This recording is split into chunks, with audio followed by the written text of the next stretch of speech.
नमस्कार दोस्तों, मैं हूं प्रविंदर सैनी।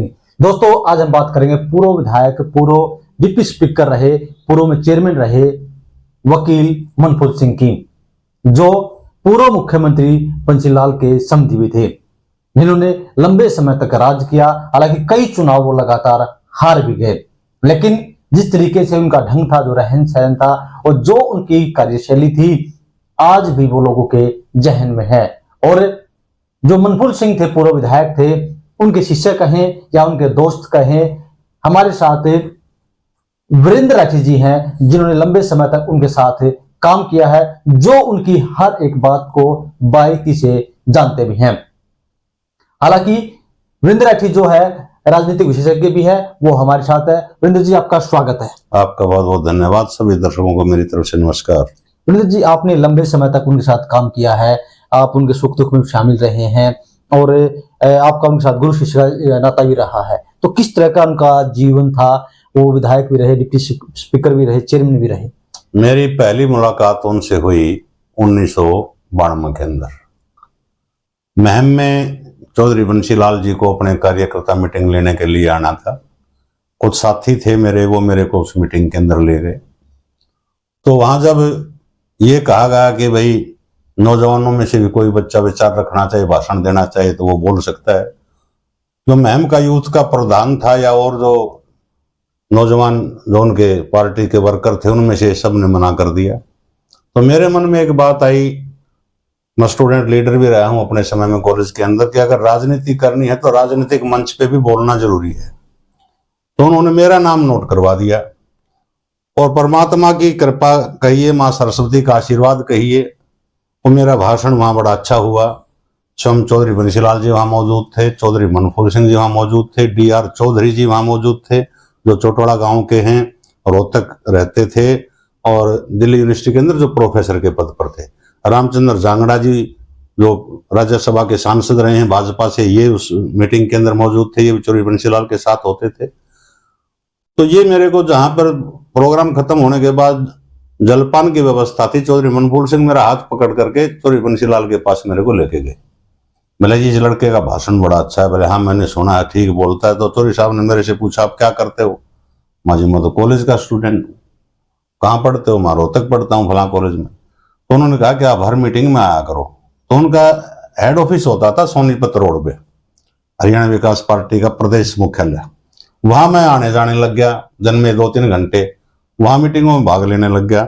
लेकिन पहले दिन ही मैंने जब पार्टी को ज्वाइन किया, चौधरी मनफूल सिंह जी ने कह करके मेरे को युवा विकास पार्टी का महम का महासचिव बनवाया, फिर रोहतक जिले का महासचिव बनवाया, फिर हमारा जिस प्रकार से स्टूडेंट विंग हमने बनाई हरियाणा विकास छात्र संघ, उसका मेरे को संयोजक बनवाया। और चौधरी बंसीलाल जी कहते थे कि रोहतक और झज्जर जब तो एक ही था, कि इस इलाके के अंदर जब जनसभा हो तो इस लड़के का भाषण जरूर होना चाहिए। तो एक तो मेरी उम्र बहुत छोटी थी राजनीतिक रूप से। बाद में तो जब मैं ऊपर से उठने लग गया तो टांग खिंचाई मेरी भी शुरू होगी, क्योंकि उन्होंने मेरा टिकट का भी सर्वे में हमसे एक क्षणमम करवाया। और मेरे को बाद में पता चलता, उससे पहले तो विरोध करने वाले चौधरी बंसीलाल के पास पहुंच जाते। बोला जी, छोटा बच्चा है, क्या पता लाइबिलिटी दिखाए नहीं दिखाए। तो कुल मिलाकर के चौधरी मनफूल सिंह जी ऐसी शख्सियत रहे हैं कि मेरे को जो राजनीति में सक्रियता मेरी जो बढ़ी, वो चौधरी मनफूल सिंह जी के कारण बढ़ी। और उसके बाद मेरा चौधरी मनफूल सिंह जी के घर 1992 के बाद आना जाना होगा, और जब तक वो जिए तब तक निरंतर मैं उनके संपर्क में रहा। और चौधरी मनफूल सिंह एक बड़ी विचित्र बात बताते थे। वो मेरे से कहते थे कि घोड़ा ज्योतिषी होता था, जिसका गांव पड़ता था कैथल जिले के आसपास। आज तो उनका परिवार कैथल में कोई कॉलोनी है, उस कॉलोनी के अंदर रहता है। वो किसी के जानकार थे, तो चौधरी मनफूल सिंह को किसी ने बता दिया कि जी ये घोड़ा ज्योतिषी है और वो राजनीति की बड़ी भविष्य की बताता है। तो चौधरी मनफूल सिंह को विश्वास नहीं हुआ। राजनेताओं को उत्सुकता होती है कि वो क्या बनेंगे, क्या बनेंगे आगे। तो बताते थे वो शराब पी करके। तो किस के घर वो आए हुए थे, उन्होंने चौधरी मनफूल सिंह को बुला लिया। तो चौधरी मनफूल सिंह जी उन्होंने कहा कि चौधरी साहब, आप तो इतने पावरफुल बनोगे कि जिले का जो DC है उसकी ACR भी आप लिखोगे। उस समय जिला परिषद होती थी, बीच में बंद कर दी थी, फिर राजीव गांधी जी ने पंचायती राज के तहत दोबारा इनको चुनावी प्रक्रिया में लेकर के आए। उनके सपने में ना थी। बोला मैं डीसी की ACR लिखूंगा। बोले जी आपके ऐसी कुर्सी मिलेगी आपको, जिला की चौधर आपके पास होगी, तो जिला की चौधर तो जिला परिषद का चेयरमैन के पास होती है। तो मनफूल सिंह को उनकी बातों पर कम विश्वास हुआ। फिर बोले जी आगे चल करके आप जो है प्रदेश की विधानसभा के अंदर चुन करके जाओगे। तो मनफूल सिंह जी मुस्कुराए कि भैया तो फेंकने लग रहे हैं, मजाक कर रहे हैं। तो फिर बोला जी आप जो है आपकी कोठी होगी सरकारी और चंडीगढ़ के अंदर सुखना लेक के आसपास होगी, तो इसका मतलब कोई पद भी इनको मिलने वाला विधानसभा में। और उसके बाद फिर आप 5 साल के बाद फिर आप प्रदेश की विधानसभा के अंदर जाओगे। चौधरी मनफूल सिंह को लगा कि भाई तो पूर्ण रूप से मजाक कर रहे हैं, अपने 2 पैग इन्होंने लगा रखे हैं। इन्होंने कहा शराब से बोल रहे हैं कि भी बस।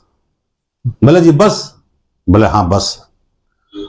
तो वो कहानी बनी है, मुलाकात इनकी हुई 1958-59 में चौधरी मनफूल सिंह जी के साथ घोड़ा जोशी जी की। 1960 में जिला परिषद का इन्होंने चुनाव लड़ा, ये चेयरमैन बने चौधरी मनफूल सिंह जी। और फिर 1967 के अंदर जो विधानसभा का चुनाव आया उसमें झज्जर से ये विधायक चुने गए। राव वीरेंद्र सिंह जब मुख्यमंत्री होते थे तो इनको डिप्टी स्पीकर बनाया गया। जुलाई में डिप्टी स्पीकर बने। 5-6 महीने का हालांकि कार्यकाल रहा, जुलाई से नवंबर तक डिप्टी स्पीकर रहे। बीच में चौधरी श्रीचंद जी होते थे स्पीकर विधानसभा के, उनकी डेथ हो गई तो सेशन इन्होंने एक चलाया भी, इनकी मौजूद अध्यक्षता में वो चला। तो कुल मिलाकर के वो कहानियां सत्य होने लग गई। लेकिन धीरे धीरे जब ये 77 तक 10 साल तक चौधरी मनफूल सिंह जी रहे विधायक, 68 से लेकर के 77 तक। 77 में पहले इनकी चौधरी बंसीलाल के साथ नहीं पटती थी, फिर वो पटने लग गई, इनकी रिश्तेदारी सी भी हो गई और इनको 77 में लोकसभा का चुनाव लड़वा दिया रोहतक लोकसभा से कांग्रेस से। कांग्रेस के विरोध की लहर थी, ये चुनाव हार गए। उसके बाद परिसीमन जो हुआ था 77 से पहले हुआ या 77 में हुआ, तो झज्जर को चौधरी बंसीलाल जी ने, क्योंकि इनकी चौधरी मनफूल सिंह के साथ नहीं बनती थी पहले चौधरी बंसीलाल की, तो ये हल्का रिजर्व करवा दिया। तो एक तो इनका गांव लग गया झज्जर जिले हल्के के अंदर रहेगा, शिलानी गांव के मूलते हैं। तो इन्होंने फिर कैणमा का चुनाव लड़ा ना, उससे पहले 87 का लड़ा। 87 का चुनाव लड़ा बादली से, चौधरी धीरपाल से हार गए, क्यों एक तो गांव नहीं लगता था।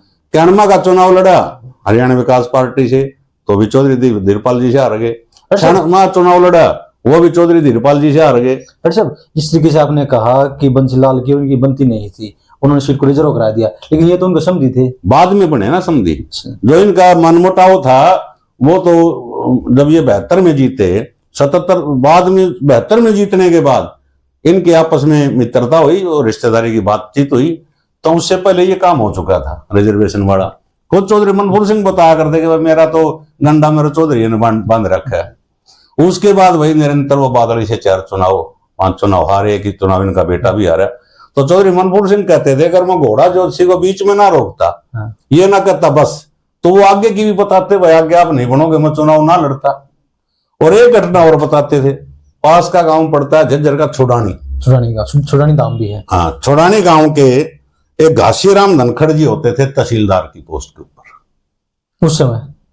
उस समय वो आगे चौधरी मनफूल सिंह के, जब घोड़ा जोशी से ये बात कर रहे थे वो आदमी वहीं पे आ गया जिसके घर चौधरी मनफूल सिंह जी गए हुए थे पूछने के लिए। तो घोड़ा जोशी ने उनको देखते ही कहा तुम आप यहाँ क्या कर रहे हो, जल्दी घर पहुंच। बोला जी क्यों? बोला तेरी माँ को लोग पुणे लौटा रहे हैं और दाह संस्कार की बाट देखे तेरे इंतजार में है और वह जीवेगी। अच्छा, लोगों ने मरा मान लिया था, अर्थी बांध दी गई थी। और फिर जो है वो घर गए तो देखे आदमी, बोला भाई क्या हो गया? बोला भाई तेरे इंतजार में थे, तेरी माँ गुजरेगी। बोला रहने दे, अर्थी ने खोल लो। बोला के बात? जब बोला इतनी बात भी सच्ची पा गई तो घोड़ा जोशी की अगली बात और सच्ची पाओगी, मेरी माँ जीवेगी। 15 से 20 मिनट बाद जिंदा हो गई और कई साल के बाद मरी। और एक और विचित्र घटना बताते थे चौधरी मनफूल सिंह जी के, जो राजेंद्र जोन जी कांग्रेस के जो विधायक थे, पूर्व विधायक बहादुरगढ़ से, उनके पिता सूरजमल जी, वो भी विधायक रहे हैं, वो भी चौधरी मनफूल सिंह के पास यहाँ आ गए बाई चांस। घोड़ा जोशी के पास घोड़ा जोशी वहां मौजूद थे, तो वहां पता झज्जर में आए, भाई चौधरी साहब कहाँ के? जी वहां गए हैं फला के घर। घोड़ा जोशी था ऑलरेडी पहले से थे। तो घोड़ा ज्योतिषी जी ने चौधरी सूरजमल जी को देख करके कहा, आप यहाँ क्या कर रहे हो? आज शाम का खाना तो आपका जीड़ का है, जीड़ की रोटी आपके नसीब में। वो बोला, मैं ठीक ठाक बैठा हूँ, को लफड़ा ना दफड़ा ना लड़ाई ना झगड़ा ना मेरा के रोल। और वो झगड़ा क्या हो रहा है दिन में, तो इनका कुछ ट्रक यूनियन से जुड़े रहते थे चौधरी सूरजमल जी, और एसआर यूनियन का और रोहतक यूनियन का कोई झगड़ा हो गया था। उसमें कोई फायरिंग वायरिंग हो गई थी, वो किसी ने इनका भी नाम लिखा दिया, ये वहां शामिल भी नहीं थे कि यूनियन से जुड़े तो लिखवा देते हैं, फला आदमी चौधरी है उसका भी लिखा दो। सारा झूठा मामला। ये शाम को गए अपने घर, बहादुरगढ़ शायद रहते थे, वहां गए तो पुलिस बैठी पाई, वही न लेगी, जेल की रोटी इनको खानी पड़ी। तो घोड़ा ज्योतिषी राजनीतिक रूप से जो बताते थे राजनीतिक लोगों को, उनकी 100% बातें सच होती थी। और एक सबसे बड़ी बात चौधरी मनफूल सिंह जी और बताते थे कि भाई जब चुनाव आया, हरियाणा बना भी नहीं था, ज्वाइंट पंजाब था, चुनाव आ गया, चुनाव का दौर चल पड़ा, पंडित भगवत शर्मा जी चौधरी मनफूल सिंह जी को मिल गए। तो इनको ये तो पता था, ये सारे जितने भी पॉलिटिकल आदमी है कि घोड़ा ज्योतिषी का हाजिरी ला के आऊं और पूछ के आऊं। तो चौधरी मनफूल सिंह ने भगवत शर्मा जी से पूछा कि घोड़ा ज्योतिषी धुर जाया है क्या? उन्होंने बोला, चौधरी साहब जा तो आए। बोला, के बताया? बोला, आप किसी आगे और नहीं बताओ तो मैं बताऊं। बोला, के बात? बोला, घोड़ा ज्योतिषी जी ने नू कही है कि मुख्यमंत्री बनेगा और इतने से इतनी वोटों के बीच में तुम चुनाव जीतेगा। इतने भी बताया करते कि इतने वोटों से इतने वोटों के बीच में आप चुनाव जीतोगे। और वो सच पाती थी चौधरी, उन्होंने जो बताया घोड़ा ज्योतिषी जी ने, जो भगवत शर्मा जी को, वो एक्यूरेट फिगर पहले बता दी थी। और फिर इन्होंने कहा, भाई डर किस चीज का है, तो अच्छी बात है, किसी का नू अंदाजा नहीं था हरियाणा अलग बनेगा। भला जी ऐसा ना हो, प्रताप सिंह करो बड़े मजबूत नेता होते थे कांग्रेस में, ज्वाइंट पंजाब में, कि करो साहब को पता लग जाए और कुछ और कोई गड़बड़ झाला ना हो जाए, जैसे राजनीति में होते हैं, इस प्रकार का उनका संकेत था। वो एमएलए का चुनाव जीत गए, उतने वोटां जीत गए, हरियाणा बनना हो गया और मुख्यमंत्री बने। तो पहले मुख्यमंत्री थे हरियाणा के, पहले मुख्यमंत्री थे। उस टाइम तो किसी ने बेरा नहीं था हरियाणा अलग बनेगा कि नहीं बना, वो संघर्ष तो ले चल ले रहा था। तो घोड़ा ज्योतिषी की जो भविष्यवाणियां उस समय की थी राजनेताओं के बारे में, वो 101% जो सटीक थी। तो ये घटनाएं चौधरी मनफूल सिंह जी बताते थे कि भाई घोड़ा ज्योतिषी से उनको तो एक मलाल था कि भाई मैं उनको ना रोकता तो मैं आगे की ओर बता दें, तो मैं इतने चुनाव हारता कौन है, इतने चुनाव नहीं लड़ता मैं। फिर सब एक बात और कहते हैं कि झज्जर को बनवाने में मनफूल सिंह का हाथ था। जला तो उन्होंने बनवाया, चौधरी बंसीलाल की सरकार आ गई थी, समझी थे। बंसीलाल जी की लड़की जो है वो इनके लड़के का रखी है, वो हाई कोर्ट में वकील है इनके बेटे।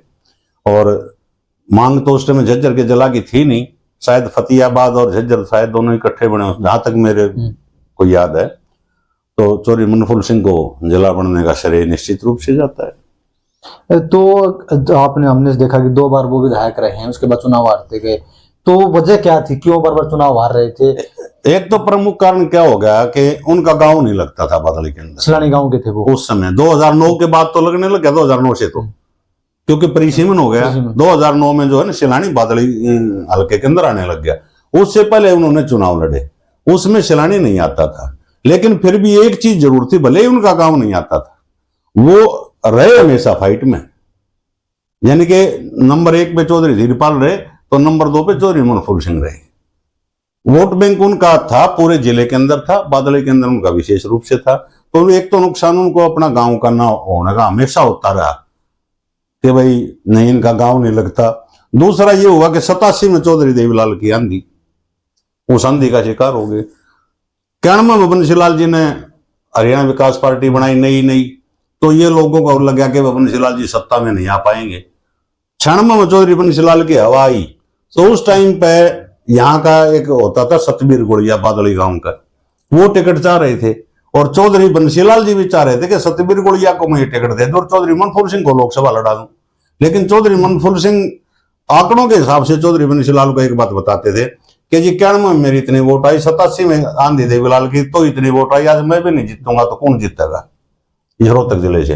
तो उन्होंने सतबीर गुड़िया को ना दे करके चौधरी मनफूल को टिकट दे दी, और चौधरी मनफूल सिंह को टिकट मिलने के बाद सतबीर गुड़िया ने इंडिपेंडेंट पर्चा भर दिया यानी कि पार्टी में फूट सी होगी।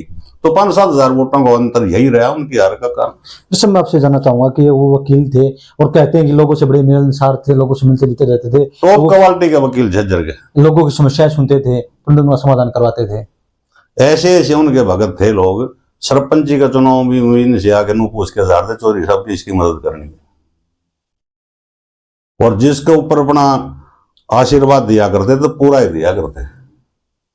एक अच्छी सोच, काफी पढ़े लिखे, जो उस समय के हमारे जिले के जो पॉलिटिशियन थे ना, उनमें बड़े अदब से और इज्जत से चौधरी मनफूर सिंह जी का नाम लिया जाता था। हालांकि वो सारे और भी काबिल थे, चाहे चौधरी हरदवई थे, चाहे चौधरी शेरचंद थे, चाहे चौधरी मेहर सिंह राठी थे, चाहे चौधरी सूरजमल थे, और भी बहुत से नेता इस इलाके के अंदर रहे हैं। तो काफी सीनियर नेताओं में थे, और सभी जितने भी मुख्यमंत्री थे सभी बड़ी इज्जत उनकी करते थे। तो चलिए दोस्तों, जो मनफूर सिंह थे वो 2 चुनाव लड़े और 2 चुनाव में उन्होंने जीत दर्ज की। हालांकि उसके बाद भी उन्होंने कई चुनाव लड़े जिसमें उन्हें हार का सामना करना पड़ा। लेकिन घोड़ा जोशी ने जो भविष्यवाणी की मनफूर सिंह जी को लेकर, तो तमाम भविष्यवाणी ना केवल मनफूर सिंह जी को लेकर के, भगवतलाल शर्मा जी को लेकर के, और जो तहसीलदार साहब हमने बताए उनको लेकर के, राजेंद्र जून के पिताजी जो चौधरी सूरजमल जी थे उनके बारे में जो बताया, वो सारे के सारे, तो उन्होंने जो भविष्यवाणी की तमाम भविष्यवाणियां बिल्कुल सटीक बैठी। लेकिन हालांकि उस समय मनफूर सिंह जी को बिल्कुल यकीन नहीं था कि घोड़ा जोशी क्या कह रहे हैं, उन्हें उनकी तमाम बातें झूठ लग रही थी। लेकिन समय के साथ साथ उन्हें यकीन होगा कि उन्होंने जो कुछ भी कहा वो सही कहा। हर्षद, हमसे चर्चा करने के लिए आपका बहुत बहुत धन्यवाद। शुक्रिया।